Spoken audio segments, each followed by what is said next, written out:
Sir आज 14 वर्ष झाले आम्ही ह्या रस्त्याचं मुंबई महामार्गाचं काम चालू आहे। 14 वर्ष कोणी पाहत नाही। आज रस्त्याला भरपूर खड्डे पडलेले आहेत। चिखल गाड्यांवर उडतोय। गाडी आज मी नवीन रिक्षा घेतली।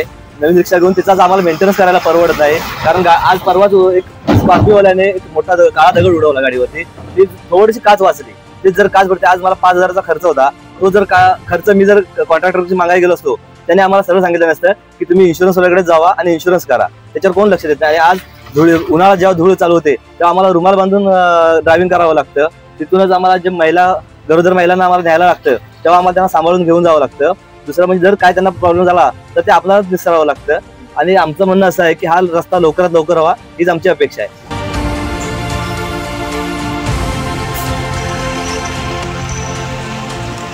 जवळजवळ 14 वर्ष हा काम रस्त्याचं झालं नाही पूर्ण। रोज त्याच्यामुळे आता आम्हाला भरपूर समस्या आम्हाला भोगायला लागतात। जसं की आता उन्हाळ्यातनं आता आपण बघितलं की धूळ भरपूर होते, घरात सगळी धूळ येते, आजूबाजूला सगळी। आता पाऊस आला आहे, पावसामुळे सगळा चिखल होतोय। आता चिखलामुळे त्या यायला जायला अडचण होते आम्हाला। तर आता सरकार काय लक्ष देत नाही। 14 वर्ष काय तेच चाललंय। आता गणेशोत्सव आला त्याच्यामुळे आता मी सरकारला विनंती करतोय की त्यांनी आपलं आमचं म्हणजे हा रोड जो पट्टा आहे तो पूर्ण केला पाहिजे।